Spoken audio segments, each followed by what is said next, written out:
10 থেকে 15,000 টাকার ভিতরে অনেক স্মার্টফোন রয়েছে। এদের ভিতর থেকে অনেক রিসার্চ এবং অ্যানালিসিস করে সেরা 5টি ফোন খুঁজে বের করেছি আপনাদের জন্য, যা এই বাজেটে সব থেকে বেস্ট হবে নো ডাউট। আর আজকে যে 5টি ফোন সিলেক্ট করেছি এদের ভিতর থেকে প্রথমে যে ফোনটি নিয়ে কথা বলবো সেই সবার থেকে সেরা, বা শেষে যে ফোনটি নিয়ে কথা বলবো সেই সবার থেকে সেরা, বিষয়টা আসলে একদমই এমন না। বিষয়টা হলো এই 5টা ফোনই যার যার জায়গা থেকে সেরা হবে। লাইক একটা ফোনের দাম 10,000 টাকা এবং আরেকটি ফোনের দাম 15,000 টাকা। এখন 10,000 টাকার যে ফোনটি নিয়ে কথা বলবো সে 10,000 টাকার ভিতরেই সব থেকে সেরা হবে। আবার 15,000 টাকার যে ফোনটি নিয়ে কথা বলবো সে 15,000 টাকার ভিতরেই সব থেকে বেস্ট হবে। মানে এই 5টা ফোনই যার যার জায়গা থেকে দাম হিসাবে বেস্ট ভ্যালু অফার করবে। তাই আপনার বাজেট যদি 10 থেকে 15,000 টাকার ভিতর হয়ে থাকে তাহলে আজকের ভিডিওটি আপনার জন্য অনেক অনেক হেল্পফুল হতে চলেছে। সো আর বেশি কথা না বাড়িয়ে ভিডিওটিতে এখনই একটা লাইক করে লিস্টে কি কি ফোন রেখেছি তা দেখে নেওয়া যাক। তো নম্বর 1-এ যে ফোনটি রেখেছি ইনফিনিক্স স্মার্ট 9। ফোনটির ডিসপ্লেতে আপনারা আইপিএস এলসিডি প্যানেলের 120 হার্জের রিফ্রেশ রেট পাবেন, এইচডি প্লাসের ডিসপ্লে যার সাইজ হলো 6.7 ইঞ্চ। এই মুহূর্তে মার্কেটে সব থেকে এটাই কম দামি ফোন যেটাতে 120 হার্জের রিফ্রেশ রেট ব্যবহার করেছে। এছাড়া ডুয়েল স্টিরিও স্পিকারও রয়েছে, যার ফলে কন্টেন্ট এক্সপিরিয়েন্স কিন্তু দুর্দান্ত হবে। দেন ফোনটির মেইন ক্যামেরাতে রয়েছে 50 মেগাপিক্সেলের ক্যামেরা এবং সেলফি ক্যামেরাতে রয়েছে 8 মেগাপিক্সেলের ক্যামেরা। পারফরমেন্স এটাতে out of the box Android 14 পাবেন, আর প্রসেসর হিসেবে থাকবে মিডিয়াটেক হিলিও G81। ফোনটি দুইটি ভেরিয়েন্টে পাওয়া যাবে, 364 এবং 4128। 364 দাম 9,999 টাকা এবং 4128 দাম 11,999 টাকা। ফোনটির প্রাইস হিসাবে এটার পারফরমেন্স ভালো পাবেন। ডে টু ডে লাইফ ইউজে যে নর্মাল অ্যাপস গুলো চালানো হয় ওগুলা মোটামুটি ল্যাগবিহীন চালাইতে পারবেন। দেন ফোনটিকে পাওয়ার আপ করার জন্য রয়েছে 5000 mAh এর ব্যাটারি, যা থেকে আপনারা 1.5 দিনের মতো ব্যাটারি ব্যাকআপ পেয়ে যাবেন। এরপরে নম্বর 2-তে যে ফোনটি রেখেছি টেকনো স্পার্ক গো 1। এই ফোনটি এবং আগের যে ফোনটি নিয়ে কথা বলেছি ইনফিনিক্স স্মার্ট 9, এই দুইটি ফোনই রিসেন্টলি লঞ্চ হয়েছে। আর এই দুইটি ফোন কাগজে কলমে কিছু কিছু জায়গায় আলাদা হলেও প্র্যাকটিক্যালি দুইটা ফোনের performance, camera, battery backup almost same পাবেন। কাগজে কলমে এই দুইটা ফোনের যে ডিফারেন্স রয়েছে, আগের ফোনটিতে মেইন ক্যামেরাতে 50 মেগাপিক্সেলের ক্যামেরা ছিল আর এটাতে 13 মেগাপিক্সেলের মেইন ক্যামেরা ব্যবহার করেছে। আর সেলফি ক্যামেরা দুইটাই সেম 8 মেগাপিক্সেলের। এবং এই দুইটি ফোনের প্রসেসরও পরিবর্তন রয়েছে। আগেরটাতে মিডিয়াটেকের হিলিও G81 প্রসেসর ছিল আর এটাতে ইউনিসকের T615 এর প্রসেসর ব্যবহার করেছে। এখানে দুইটি ফোনের অন্তত স্কোর দেখলে বুঝতে পারবেন ইনফিনিক্সের থেকে টেকনো একটু এগিয়ে আছে পারফরমেন্সের দিক থেকে। দুইটা ফোনের র্যাম কথা বললে আগেরটাতে আমরা দেখেছি দুইটি ভেরিয়েন্টে পাওয়া যায়, 364 এবং 4128। এবং টেকনো স্পার্ক গো 1টিও দুইটি ভেরিয়েন্টে পাওয়া যাবে, 464 এবং 4128। যার 464 দাম 11,000 টাকা এবং 4128 দাম 12,500 টাকা। এখানে 4128 দাম আগের ইনফিনিক্সের থেকে 500 টাকা বেশি। এছাড়া আগের ফোনটিতে 10 ওয়াটের চার্জার ছিল আর এটাতে 15 ওয়াটের চার্জার পাবেন।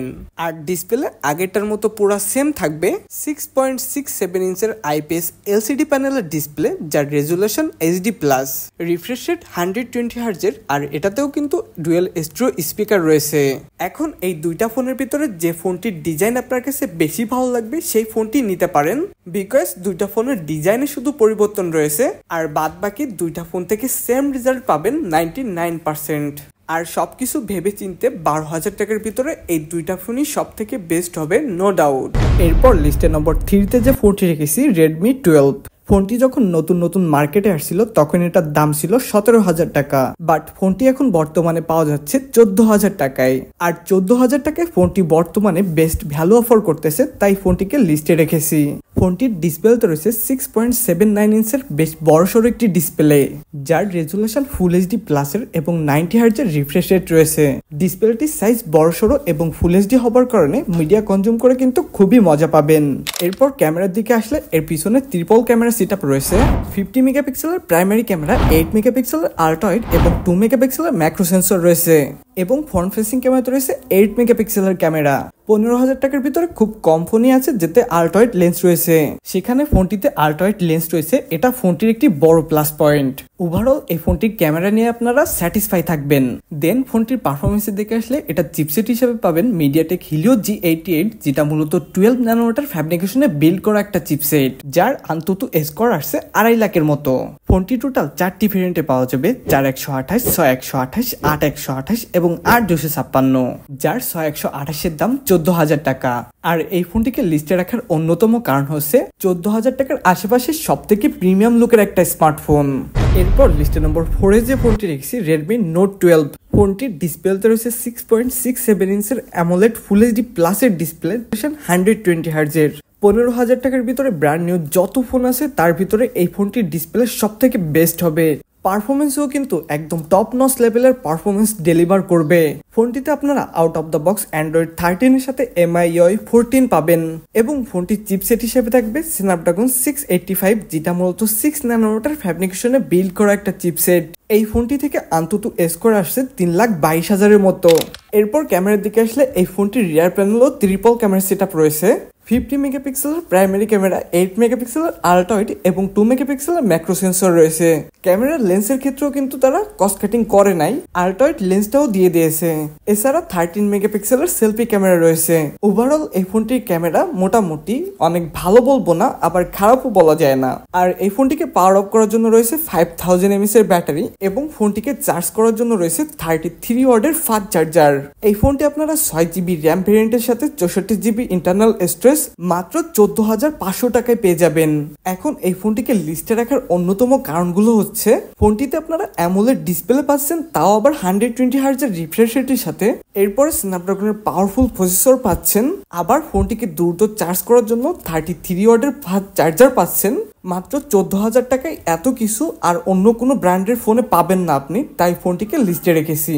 এরপর সর্বশেষ যে ফোনটি রেখেছি তা দেখার আগে ভিডিওতে যদি এখনো লাইক না করে থাকেন please hit the like button. তো নম্বর 5-এ যে ফোনটি রেখেছি স্যামসাং গ্যালাক্সি M14 4G। ফোনটির ডিসপ্লেতে রয়েছে 6.7 ইঞ্চের IPS LCD প্যানেলের ফুল এইচডি প্লাসের ডিসপ্লে, যার রিফ্রেশ রেট 90 হার্জের। ডিসপ্লেটি অ্যামোলেড না হলেও কিন্তু ডিসপ্লেটির কালার, কন্ট্রাস্ট, শার্পনেস খুবই ভালো পাবেন। এরপর ফোনটির ক্যামেরার দিকে আসলে এই ফোনটির পিছনেও ট্রিপল ক্যামেরা সেটআপ রয়েছে। 50 মেগাপিক্সেলের মেইন ক্যামেরা, 8 মেগাপিক্সেলের ওয়াইড অ্যাঙ্গেল ক্যামেরা এবং 2 মেগাপিক্সেলের ম্যাক্রো সেন্সর রয়েছে এবং ফ্রন্ট ফেসিং ক্যামেরাতে রয়েছে 13 মেগাপিক্সেলের শুটার। স্যামসাং ব্র্যান্ডের ক্যামেরা সম্পর্কে আপনাদের কম বেশি সবারই আইডিয়া আছে। অ্যান্ড্রয়েডের কিং বলা হয় স্যামসাংকে। এর আগে যতগুলো ফোন নিয়ে কথা বলেছি তার ভিতরে এই ফোনটির ক্যামেরা সব থেকে বেস্ট হবে। এরপর পারফরমেন্স নিয়ে বললে এটাতে স্যামসাং এর One UI এর সাথে অ্যান্ড্রয়েড 13 পাবেন এবং চিপসেট হিসেবে থাকবে স্ন্যাপড্রাগন 680, যেটা মূলত 6 ন্যানোমিটার ফ্যাব্রিকেশনে বিল্ড করা একটা চিপসেট। এটা থেকে অন্তত স্কোর পাবেন 3,46,000-এর মতো। ফোনটির 464 ভেরিয়েন্টটি 13-14 টাকার ভিতর পেয়ে যাবেন আনঅফিসিয়ালি একটু খোঁজাখুঁজি করলেই। আর 13-14 টাকার ভিতরে এই ফোনটি কিন্তু অন্তত সব থেকে বেশি স্কোর করেছে আগে যতগুলা ফোন নিয়ে কথা বলেছি। এছাড়া ফোনটিতে 5000 mAh এর ব্যাটারির সাথে 25 ওয়াটের ফাস্ট চার্জারও কিন্তু পেয়ে যাচ্ছেন। সব মিলায় 13-14 টাকার ভিতরে গুছানো একটা প্যাকেজ। স্যামসাং কিন্তু খুবই প্রমিসিং একটা ব্র্যান্ড, তাই লং টাইম ধরে ফোন চালানোর কথা ভাবলে 13-14 টাকার ভিতরে এই ফোনটি মার্কেটের সব থেকে বেস্ট ভ্যালু অফার করতেছে।